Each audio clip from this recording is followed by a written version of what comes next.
All right, let's get into the patch notes because I've heard there are some sneaky things that we didn't know about, or some people may have like caught on to, but never really saw. So let's check out the 322 notes then. Here we go. Rex to riches, as we know, and this is the trailer. They got structural salvage,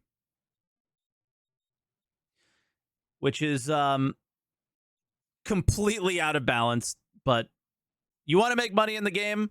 Yeah, buy a reclaimer. What are they, 15 mil in the game? And you'll easily make hundreds of millions.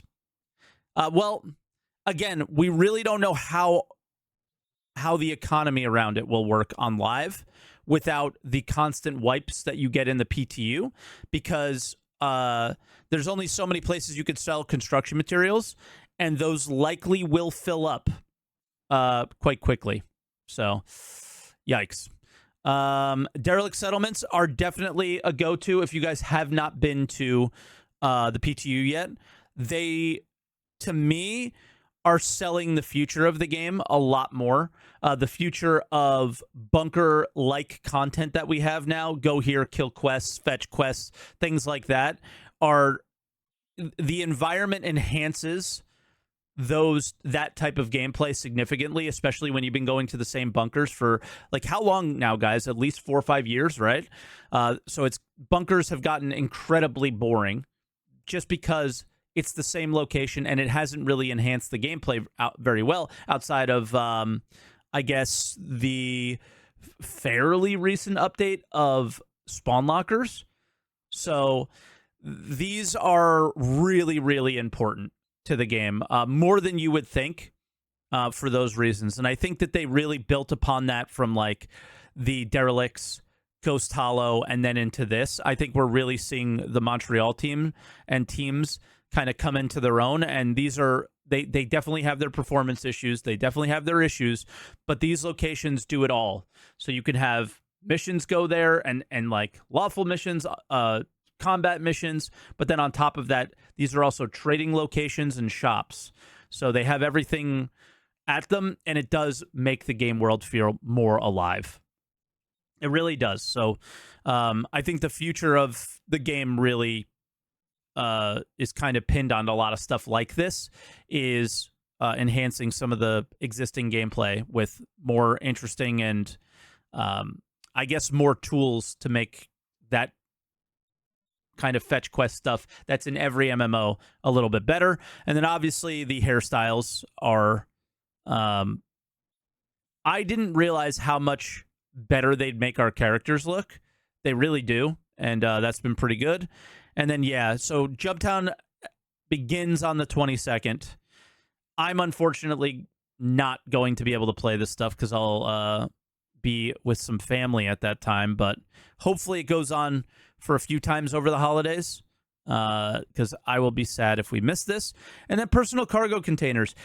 These are a step in the progression of things, but these aren't like, they're showing what they do here. It is a that magical type inventory that we currently have, and I personally love and don't want to see go away. I just want to see more interactions with more items that can go into them, right? People, I saw somebody mention, these are going to be so great at Jumptown, thinking that you can put,